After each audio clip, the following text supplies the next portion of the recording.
Welcome back. One final point before we go tonight. What the mainstream media was too afraid to tell you about the news this week.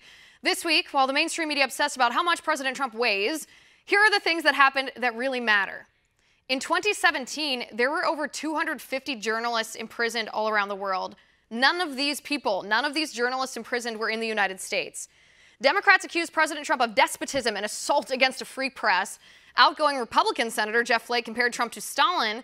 Yet nobody in the mainstream media bothered to point out the fact that Stalin killed 20 million people, that President Trump has killed nobody, arrested no journalists, imprisoned no journalists, murdered no journalists, and even when the president calls media liars and fake news and political hacks, all of these liberal journalists still do their jobs in safety and in liberty.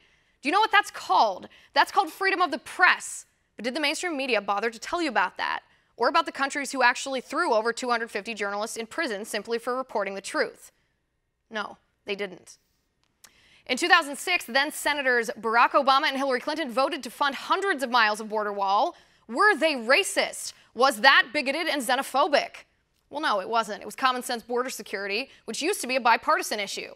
But the mainstream media won't tell you about that because that ruins the Democrats' talking points that Republicans are inhumane on immigration, when Democrats are actually the ones who now refuse to fund a border wall, even if that means deporting 700,000 dreamers.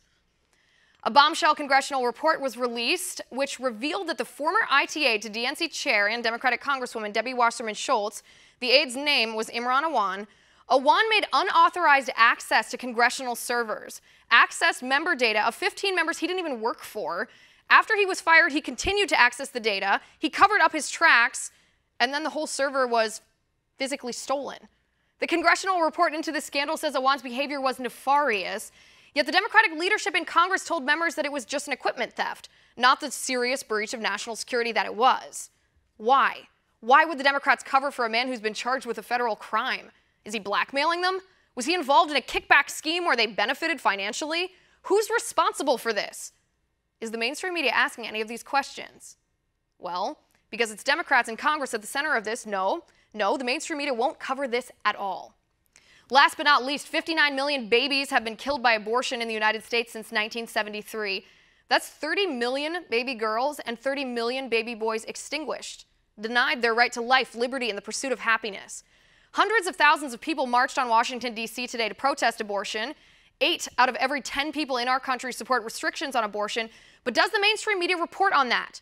Does the mainstream media tell you the truth? That abortion is the most emotionally polarizing political issue of our time, yet most people actually agree that abortion is wrong and they want government to restrict it. No, the mainstream media stays quiet and refuses to cover the march at all. Last year, Newsbusters reported that during their morning and evening news shows, ABC, CBS, and NBC covered the Women's March 129 times more than they covered the March for Life. The mainstream media doesn't care to report any of that to you, so we will. And that is my final point. You can reach me on Twitter at Liz_Wheeler. If you like the show, please send me an email at oann.com/contact. In the meantime, catch us here tomorrow at 9 p.m. Eastern. And until then, have a good night.